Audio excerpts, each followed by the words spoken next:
Hey guys, so here's your stuff for Thursday the 11th. We are going to do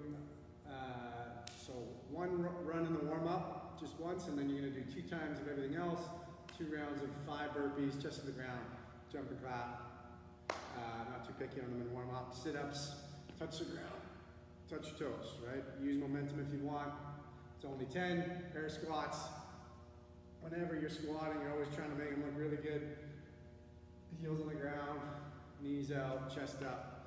Try not to just be lazy and kind of be hunching over, okay? But yeah, what we're gonna do is a bit of gymnastic stuff and a bit of kind of skill stuff for the strength, mixed with a bit of shoulder stability stuff. But so you're gonna work on, some of you guys have handstand walks, some don't. Today we're gonna do sideways walking. So you're gonna have to, if you can do a handstand walk on your grass, on your driveway, or whatever. If you're messing around with it, I'd try the grass, but sometimes it's a little harder because it's uneven. But just kind of, if you're all right with them, we can do some handstand walks. You gotta measure out 10 meters. If you don't have a handstand walk, but you have a handstand, what we're gonna do today is the sideways walking version. So you're gonna do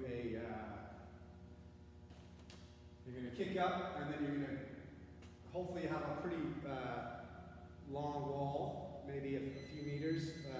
If you don't, you're just gonna go there and back a few times. But often in the gym, we got a lot of people kind of beside each other, so we can't go that far. What you're gonna do, you're gonna kick up, and you're gonna shift. Okay, and then I'll go back the other way before I come down, or I'm gonna go one round one way really far. If I've got a long wall or the side of my house or whatever, and you might not, but I'd like to do this version instead of that. Sometimes we do that plate version for today. Okay, so if you don't have that version where you're facing out like a proper handstand kick up, you're gonna just face in more like a wall walk. Find something that's comfortable, and this is easier. Okay, when I'm here, I want to make sure my body's straight, obviously, but that I'm like this, and I'm not kind of sticking my butt out like that, or I'm kind of having my thighs hit the wall and looking like that. It ends up being pretty tough on your back when you let your body kind of break from that straight line, right? So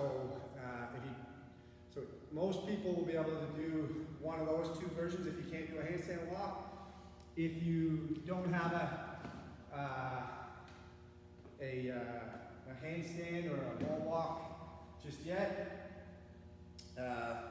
this version usually works pretty good, where if I put my toes on a box, I'm going to get my feet will stay in one spot, and I'm going to walk around the box. If I want to make this easier, I go out here. If I want to make it harder, I stay steep. Okay, so I make my butt go higher and have a little bit more vertical of an upper body.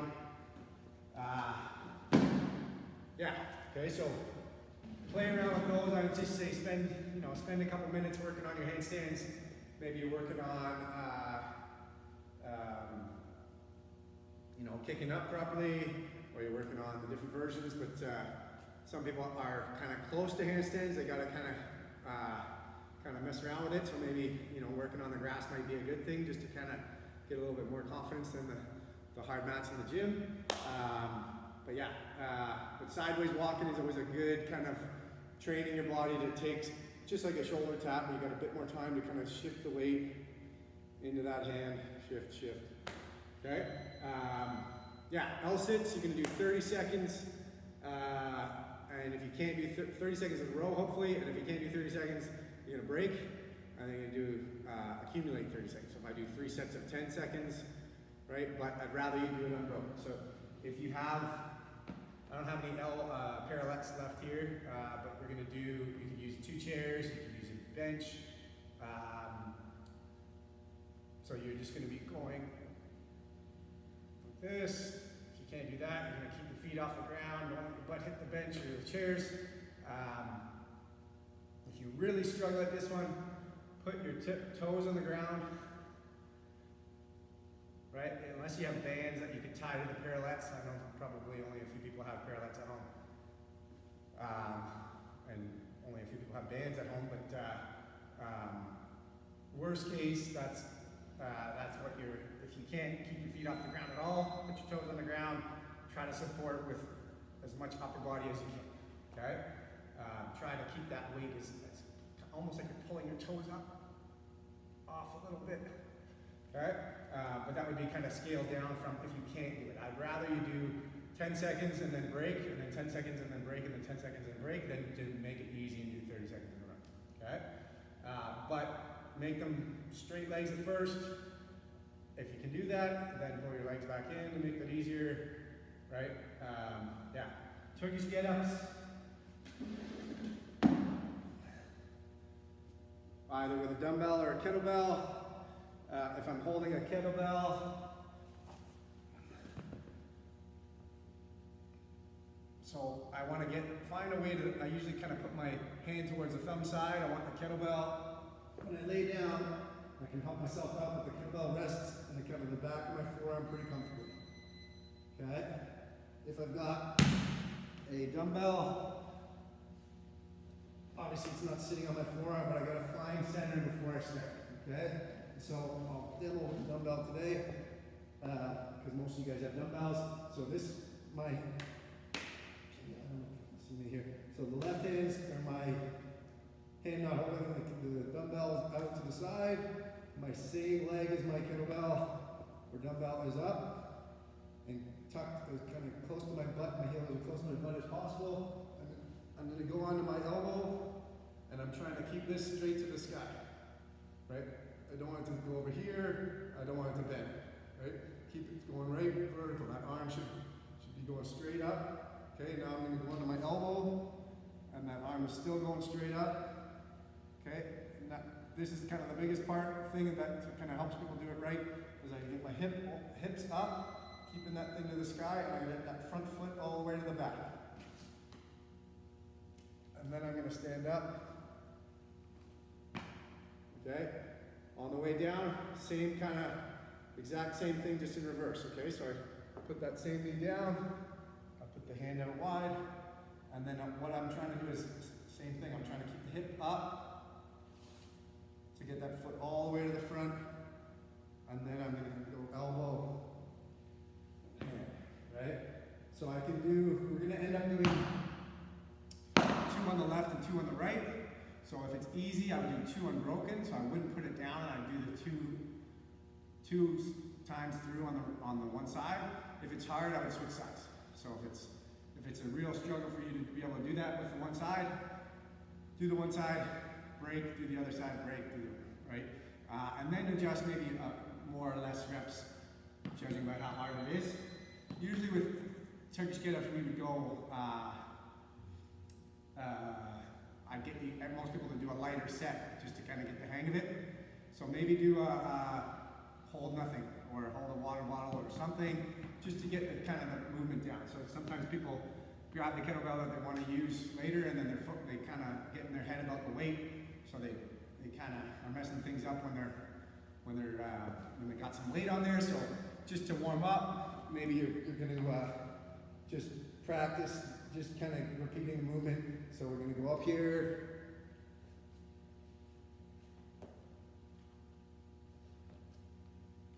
Right, just to kind of give it a little practice run.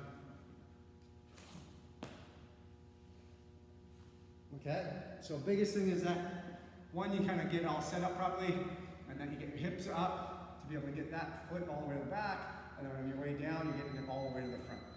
People kind of mess this up when they kind of just put their leg here, and then they have to kind of stand up like this. Right, it doesn't work as well. Okay? Yeah.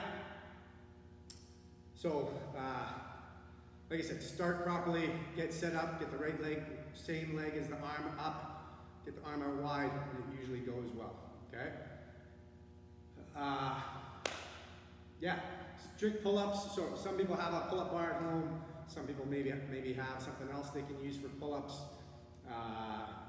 Couple of versions. Some people took some rings home, so we could maybe they have rings tied that they could do rows. We're kind of lacking on pulling these days. We don't have pull-up bars. A lot of times we can't do pull-up workouts. So we try to we often sub in dumbbell rows, things like that, bent over rows and stuff, but still doesn't do the exact same thing. But if you have, one example I saw was a towel around a post. If you have a towel, you can be leaning back and doing kind of rows, kind of having the towel go around. Saw even some people doing rows on like under their table. If you have a really solid table, they were grabbing the table with their legs underneath the table and pulling. Can't really demo that one for you, but obviously don't pull your table over on yourself. But there's some creative versions. Some people use their door. I saw some people kind of demoing where they're holding the top of a solid door and they're kind of pulling themselves up over the door. But that's only if you want to be extra creative with it to make sure you get some pull-ups in. Some people have some pull-up bars. I know the parks are closed, but yeah. So if you have a pull-up bar or something you can do some pull-ups on or rows, you're going to do 5 to 8 reps. Try to make it challenging, and you're going to add weight to yourself if it's not challenging. So if you need to if you're doing pull-ups at home and you want to put a dumbbell, either put a dumbbell like in your feet or kind of here while you're doing your pull-ups. Strict, so no momentum. You could add a vest. You could kind of, I know we don't have belts, probably don't have weight belts to be able to add weight with a chain at home. And then if you don't have anything but you just want to do rows and try to get some pulling with your weights, we're going to do dumbbell rows on a bench. Okay, so I know that weight doesn't, I would turn that more into a max set. So if you have, 5 to 8, only if that's a reasonably hard weight for you, that's a good number of reps. If you're doing, if that weight is something I could do 20, do 20. Slow, controlled. We want it to burn by the end of it. Right? We want it to be a struggle. We want to be able to feel, obviously, your arms and your back, right? So you're kind of squeezing the back, but also feel some bicep out of it. Yeah, so I would say do as many as you can, right, till it kind of starting to be a real struggle, and then switch arms, do as many as you can, right? But if you have a pull-up bar or a way that you can kind of modify some pull-ups, do that. Okay, so for the WOD, it's going to be a 20-minute workout. The 800-meter run just kind of digs into your time. So you want to just get that over with as quick as possible, and then get into the round. So if I run the 800-meter run in 3 minutes, 5 minutes, whatever, if I run it in 3 minutes, I've got 17 minutes left to do rounds. If I run it in 10 minutes, I've only got 10 minutes left. Obviously, it's not going to be that long, but it just kind of gets the heart rate up.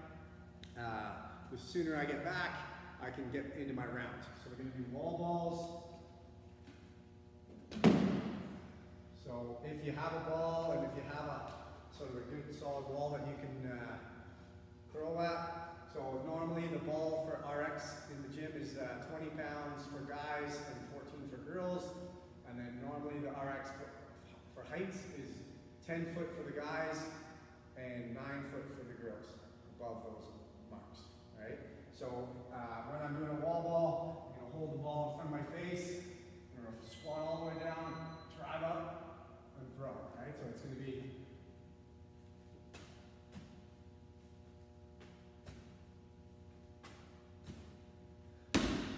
So I'm really trying to get everything out of the legs first. So before I throw, I don't want to sort of do this and throw when I haven't stood all the way up. I want to really get the legs to extend, just like a thruster, and then throw, right? That's why we're going to sub it for thrusters. If you don't have a ball, a med ball, you're going to hold the dumbbell like this. You're going to squat, and do a thruster. Okay, same idea if I'm holding a kettlebell or a barbell, right? If I have only a bar, just make it light. So imagine the feeling of doing 15 wall balls. You don't want to be putting too much weight on the bar that it's not kind of relative to that, right? So it's supposed to be something that I can do a bunch in a row. I maybe say, make the RX like say, maybe 75 and 45 would be a kind of what I would kind of usually kind of prescribe that as. Then you're going to do so 15 wall balls or thrusters. Then you're going to do those toes to kettlebell things that we did before. So you're going to have your hands holding the kettlebell or something, or a post or a doorway.